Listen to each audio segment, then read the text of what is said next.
The power of purpose, your inner compass in a storm. Imagine standing in the center of a storm. The winds are violent. The waves crashing all around. But in the heart of all that chaos, you're calm. Because you know exactly where you're going. There's a quiet struggle that many people face every day. And most won't speak of it. It's not depression. It's not failure. It's the feeling of drifting. You wake up. Go to work. Check off the boxes. Scroll through your phone. Handle what needs to be done. But deep down, something is missing. A question lingers in the background like a shadow. What's all this really for? In the noise of everyday life, it's easy to lose sight of direction. And when that happens, even small obstacles feel overwhelming. You react to everything. Chase the next distraction. And somewhere along the way, you stop feeling connected to yourself. That's why purpose is everything. A strong sense of purpose is what separates the grounded from the lost. It's not a luxury, it's a lifeline. It gives meaning to struggle. It gives clarity when things fall apart. When you know who you are and what you stand for. Life doesn't need to be easy, it just needs to be yours. Epictetus said, "Difficulties show a person's character." He didn't mean that life gets easier when you're strong. He meant that strength reveals itself when life is hard. Purpose is that strength. But here's the truth, purpose is not the same thing as having a dream. A dream might sound like, I want to make $1 million. Or I want to be famous. That's fine. But a purpose says, even if I lose it all, this is the kind of person I refuse to stop being. It's not about status or comfort. It's about what you're willing to suffer for. It's about who you choose to become when nobody is watching. Purpose is your internal compass. It's the quiet voice that says, keep going. When nothing around you makes sense. But you don't find it by accident. You have to build it. You have to ask yourself hard questions and sit with the silence until truth begins to speak. What is the one thing I wish existed in this world, and can only be built through me? If everything I have disappeared, what would still keep me alive inside? When I'm gone, how do I want to be remembered, not by achievements, but by how I lived? You don't need the perfect answer. You just need an honest one. Purpose isn't something handed to you. It's something you decide to live for. And once you've touched it, once you feel that fire, you protect it. You defend it from distraction, from doubt, from the temptation to live someone else's life. Your purpose becomes the fire you feed every day. Even when the world tries to blow it out. There will be days when you question everything. You'll feel tired. You'll feel misunderstood. You'll feel like giving up. But purpose gives you something deeper than motivation. It gives you direction. And direction is everything when you're walking through the dark. So how do you live with purpose? Start small. Choose 3 values you want to embody, things like honesty, courage, compassion, resilience. Make them your North Star. Then, every morning, remind yourself of who you're becoming. And when hard choices come, and they will, ask yourself one simple question, will this strengthen me? Or weaken the person I'm trying to be? If you answer that honestly, you'll always know the next right step. You don't need life to be perfect. You need it to be meaningful. You need it to reflect what you deeply care about, not just what society told you to chase. When life shakes you, and it will, your purpose is what holds you steady. It's your anchor, your compass, your quiet yes when everything screams no. You don't need permission to live with purpose. You just need to begin. So take the first step. Reflect deeply. Write it down. Speak it out loud. Then live it, not perfectly, but persistently. Because when you move with purpose, even a storm feels like part of the journey. Mastering emotion, becoming the calm within the storm. You don't have to control the world. You only have to control yourself. There's something no one teaches us growing up. How to stay calm when everything inside us is screaming. How to remain grounded when someone says something cruel. How to not let anger, fear, or sadness drive the steering wheel of our lives. We're taught to achieve, to perform, to succeed, But no one teaches us how to feel, let alone how to manage those feelings in a world that never stops shaking us. And that's where Stoicism steps in, not with empty advice like just be positive, but with something far more powerful. You have power over your mind, not outside events. Realize this, and you will find strength. Marcus Aurelius. This isn't about suppressing emotion. Stoicism doesn't ask you to become a robot. It asks you to become aware. You see, emotions themselves aren't the problem. Emotions are natural.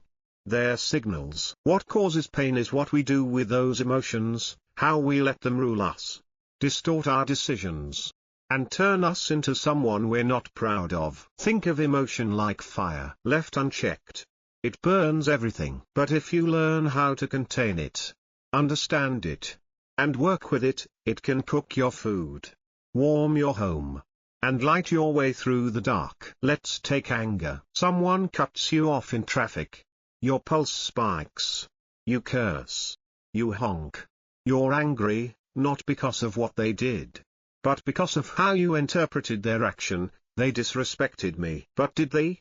Or are you letting your story, not the facts, control your peace? That pause, that split second between what happens and how you respond, that's where your power lives. The Stoics practiced something we desperately need today, emotional space. They trained themselves to insert a gap between stimulus and response. Someone insults you?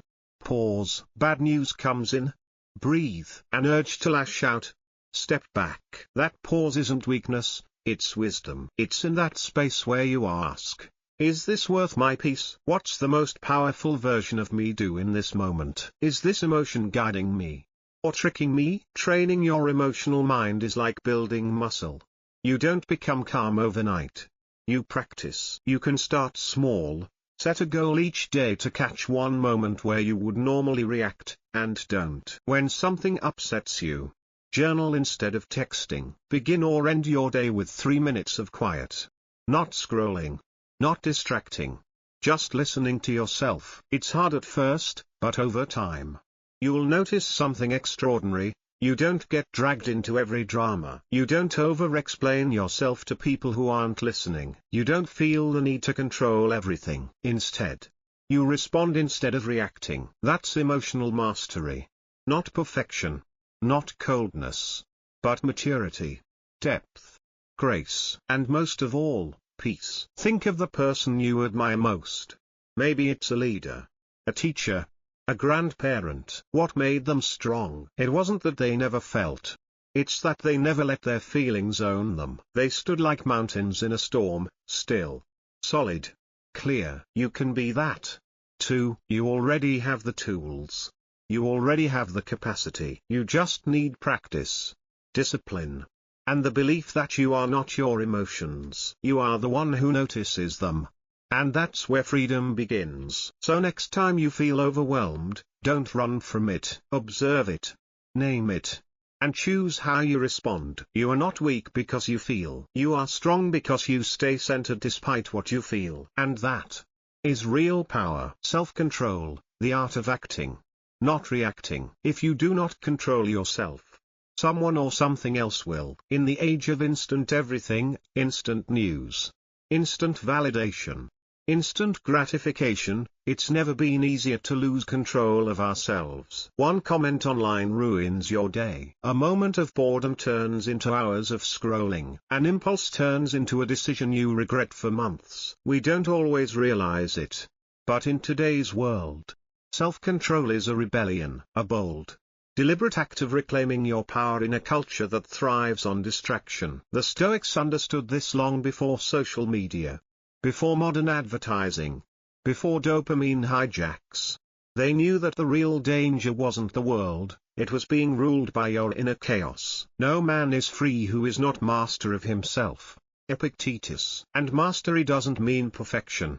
It means conscious choice. It means pausing before you speak. It means holding the line when temptation calls. It means acting from your values, not your moods. You've probably had this moment. You're angry. You want to reply, right now. You want to say the sharp thing. Clap back. Be right. But something inside you, That wiser part whispers, wait. Is this who I want to be? That whisper is your strength. That space between the impulse and the action, that's where you reclaim your life. Think of your actions like arrows. Every word you speak, every decision you make, is being shot out into the world. You don't get them back. You don't get to erase the damage. But you do get to aim more carefully. This is why the Stoics practiced restraint. Not out of fear, but out of power. They didn't see self-control as limitation. They saw it as liberation. The freedom to choose stillness instead of chaos. Delay gratification for something greater. Walk away from what doesn't serve you, even if it feels good in the moment. The strongest person in the room isn't the loudest. It's the one who can stay centered when everyone else is losing their heads. So how do you build self-control in a world built to break it? You create simple daily rituals. Put your phone away for the first 30 minutes of your day. Let silence shape you before the world does. When you feel triggered, count to 10. Breathe. Ask, what outcome do I really want? Write down 3 moments each night when you chose discipline over impulse, and celebrate them. Small wins lead to big changes. You don't need to overhaul your life overnight. You just need to start showing up with intention. One moment at a time. Because when you stop living on autopilot, when you stop letting your urges define you, you begin to lead yourself. And if you can lead yourself, no storm, no person, no emotion can truly control you. This is not about becoming perfect. It's about becoming unshakable. It's about stepping into your life with clarity and power, not because everything around you is calm, but because you are. Self-control isn't about suppressing who you are. It's about guiding who you are toward who you truly want to become. Every time you resist an impulse, you're building a foundation, a mind that's clear, a heart that's steady, a life that reflects your deepest values, not your passing emotions. So remember this. You are stronger than your mood. You are not your urges. You are not your distractions. You are the one who chooses. And choice is where all your power lives. Handling criticism, standing tall without losing yourself. It's not the criticism that hurts us. It's the meaning we give to it. At some point, you'll be misunderstood, judged unfairly, mocked, doubted, dismissed. And even when it's not loud or cruel, even when it's subtle, criticism can cut deep. That's because we want to be seen. We want to be respected. We want to be accepted. But here's the Stoic truth. If your peace depends on other people agreeing with you, understanding you, or liking you, you'll never know freedom. And you deserve to be free. The Stoics taught us that what truly matters is not what others say, but how we respond. If someone speaks ill of you, live so that no one will believe it. Epictetus. That doesn't mean you ignore all feedback. That's arrogance. It means you stop being ruled by it. Because here's the truth no one tells you. Most criticism has nothing to do with you. People speak from their own pain, their projections, their unhealed places. They criticize what they don't understand, or what threatens their comfort. So instead of absorbing everything that's said to you, learn to filter it. Ask, is this person coming from a place of love or judgment? Do they truly know me? Is there truth in what they're saying, or am I reacting out of ego? Criticism is a mirror. Sometimes it reflects truth we didn't want to face. And sometimes it distorts. But only you get to decide what it means. That's why emotional maturity means holding space for both. Openness to grow, and the unshakable knowing that someone else's words don't define your worth. Think of someone you admire, someone who moves through the world with confidence and calm. Do you think they've never been criticized? No, they've simply learned not to be shaped by it. They listen. They reflect. And then, they let go. You can do the same. Start practicing. When someone criticizes you, pause before you react. Ask yourself, is this a threat, or an invitation to grow? Thank them if it's useful. Ignore them if it's not. And either way, keep walking your path, with grace. Criticism oozes its power the moment you stop needing everyone to agree with you. And guess what? Not everyone will. And that's okay. You're not here to please everyone. You're here to live in alignment with your values, with who you choose to be when no one is watching. You don't have to defend your every move. You don't have to explain your every decision. Sometimes, your silence will speak louder than any comeback ever could. And sometimes, the strongest thing you can say is nothing at all. Let your actions be your response. Let your integrity be your rebuttal. Because when you know who you are, when you've done the deep work, criticism becomes background noise. Not because you're arrogant, but because you've chosen to anchor yourself in truth, not approval. That's what makes you unshakable. That's what makes you stoic. Not that you don't feel the sting, but that you don't let it control the course of your life. You rise. You stay rooted. And you keep going. Transforming fear and shame, reclaiming the parts of you that feel broken. We suffer more often in imagination than in reality. Seneca. Everyone feels fear. Everyone has shame. Even the people who seem confident, loud, or untouchable, they've just learned how to hide it better. But here's the truth, hiding it doesn't heal it.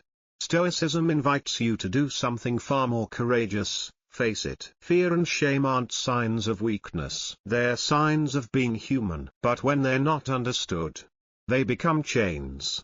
They hold you back, shut you down, and keep you small. That's why the Stoics didn't try to eliminate fear or shame. They trained their minds to look at them differently. Fear, at its root, is imagination, the brain projecting a worst-case future and mistaking it for truth. It whispers, what if I fail? What if they judge me? What if I'm not good enough? But if you slow down and investigate the fear, most of the time, you'll realize, you're not afraid of the situation, you're afraid of the meaning you've attached to it. Epictetus taught, it's not things that disturb us, but our opinion about them. That job interview isn't scary. What's scary is your belief that if it doesn't go well, you're worthless. That presentation isn't terrifying. What terrifies you is the story that one mistake will define you forever. And shame?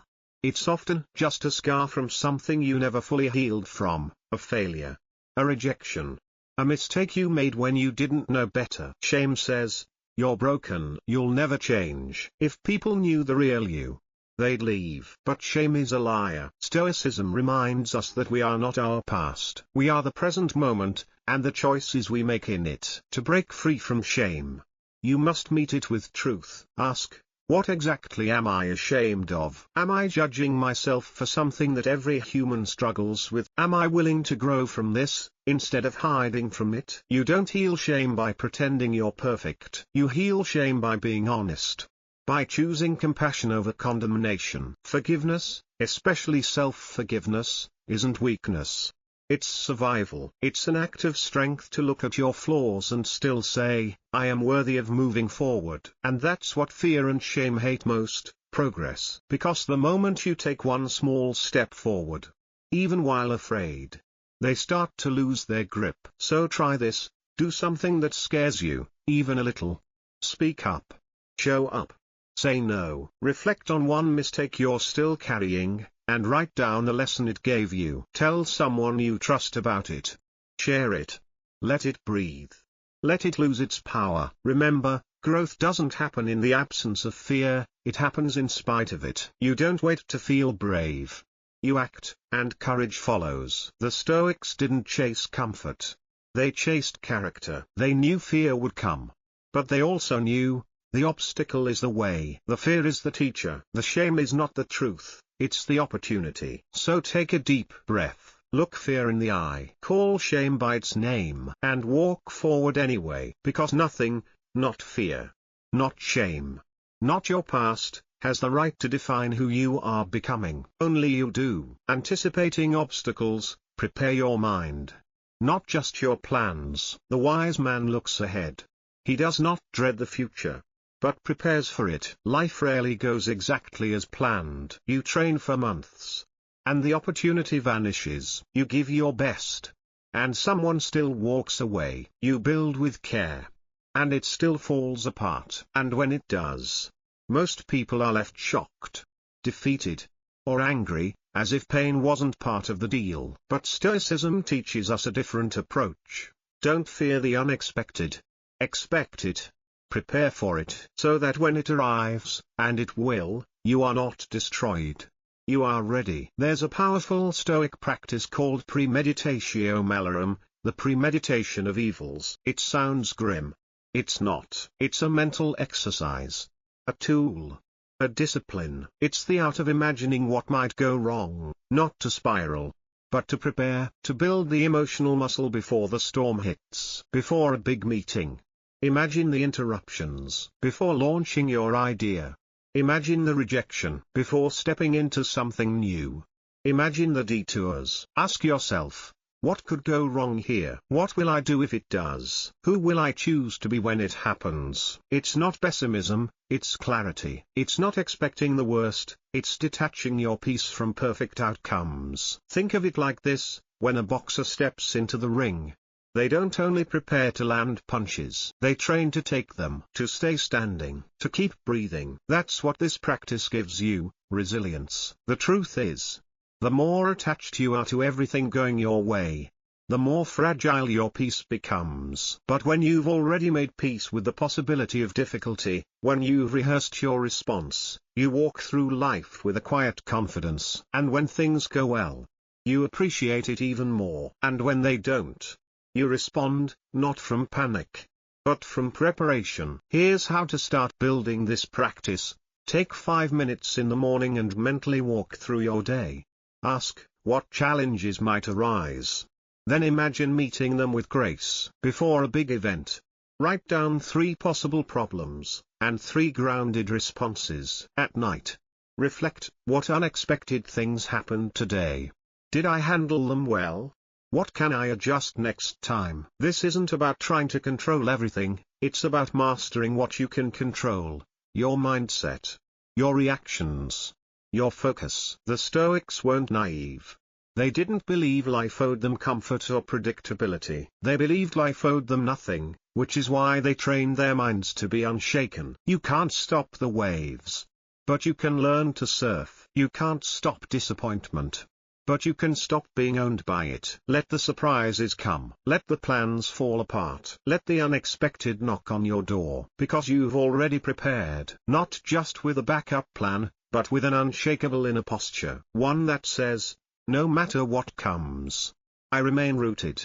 Because I've already rehearsed strength in the silence. The strength of forgiveness, letting go without giving in. To forgive is to set a prisoner free.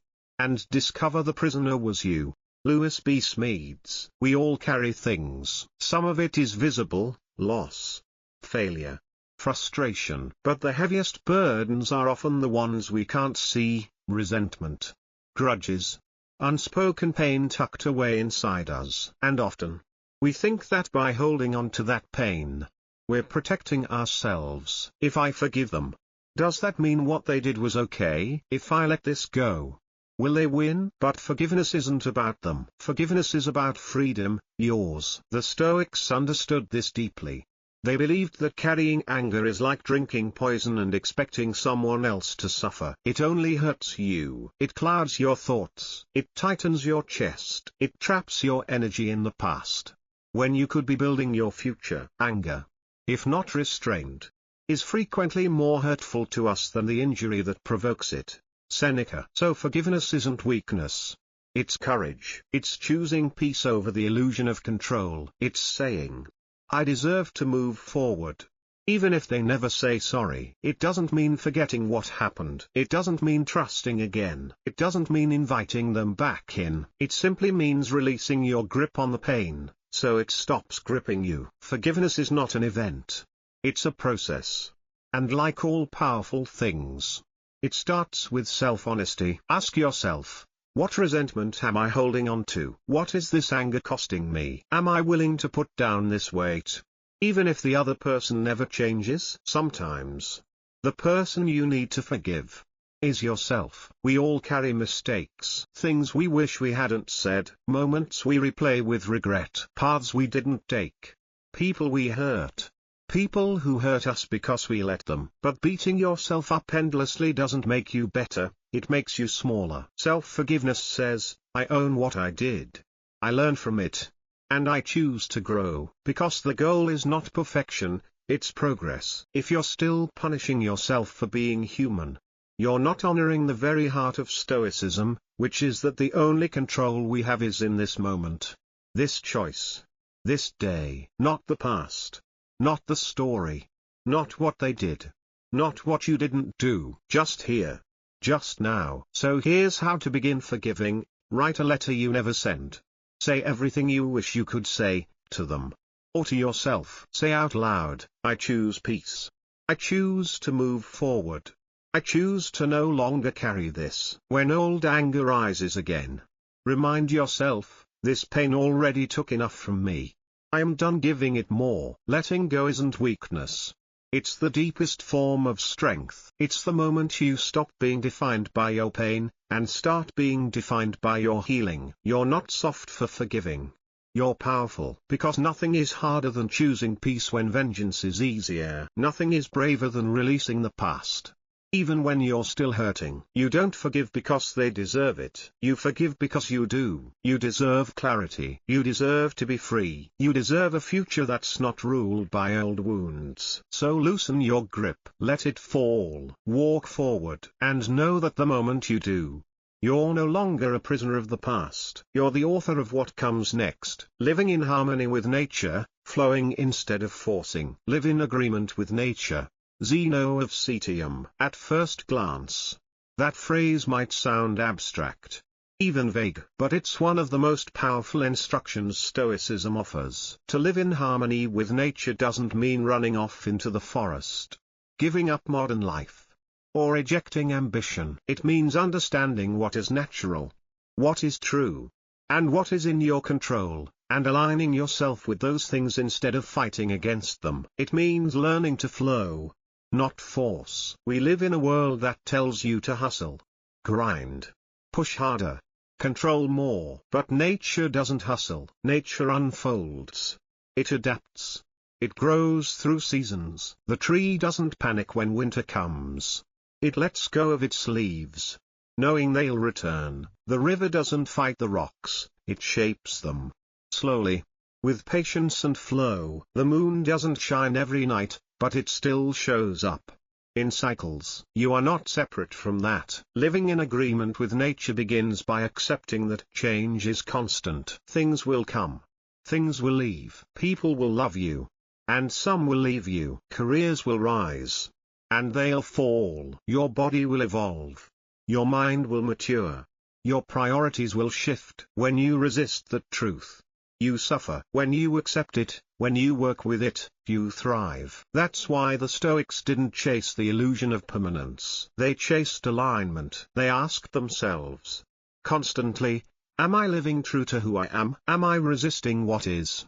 Or responding with wisdom? Am I trying to force a season that's already passed? To live in harmony with nature also means to live in harmony with your own nature. Not who you were told to be, not who the world expects, but the deeper, truer version of you, the one that knows what matters when everything else is stripped away. That's why self-awareness is not a luxury.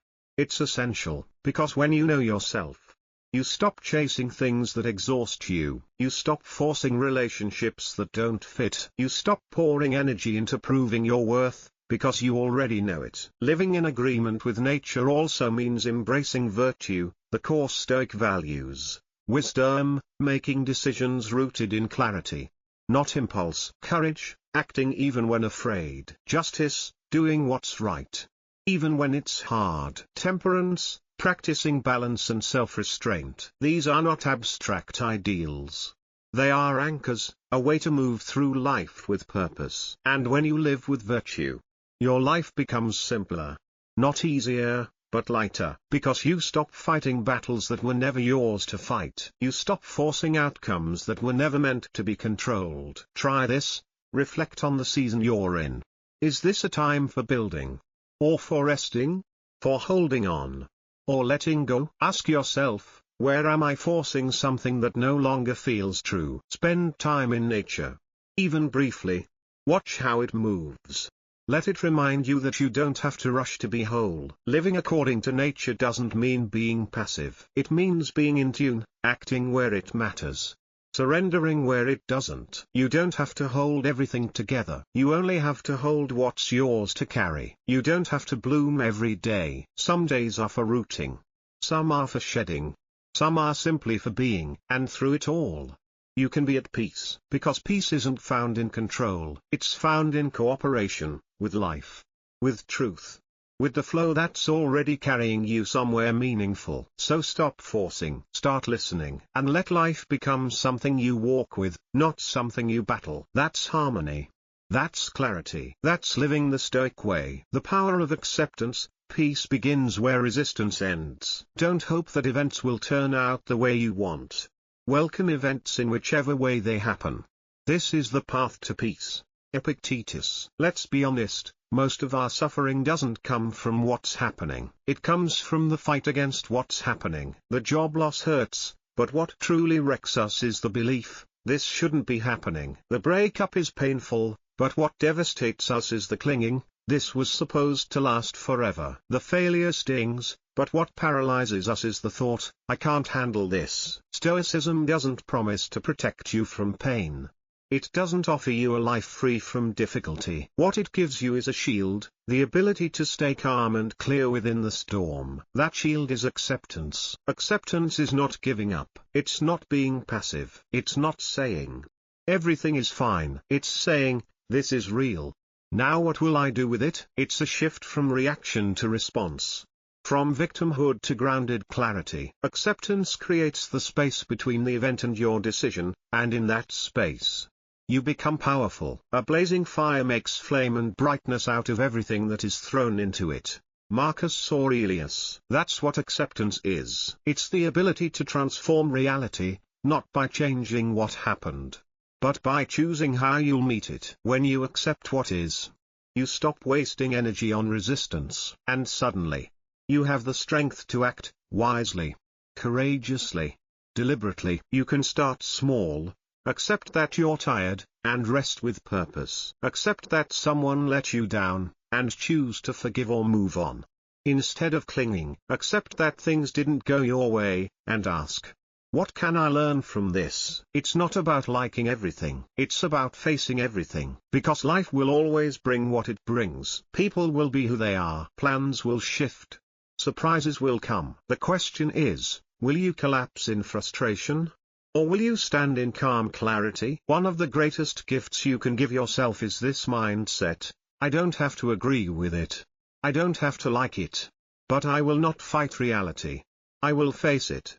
I will meet it with strength. This mindset doesn't make you passive, it makes you effective. Because when you accept what's happening, you're finally free to respond intelligently, not emotionally. You stop leaking energy into wishing things were different, and start building something from what's here. This is true in everything. In relationships, acceptance lets you see people for who they are, not for who you want them to be. In health, acceptance lets you take action without denial or panic. In setbacks, acceptance lets you pivot instead of paralyze. The truth is, most of us are trying to control what we can't, and neglecting the one thing we can control, how we meet this moment. So stop resisting what already is. You've suffered enough. Not because of what happened, but because of your unwillingness to release the illusion that it should have happened differently. Let go. Accept. Not because it's easy, but because it's necessary. Peace doesn't come when life is perfect. Peace comes when you stop fighting what you can't change, and start showing up fully for what you can. And once you've accepted that truth, the world doesn't get smaller. You get stronger.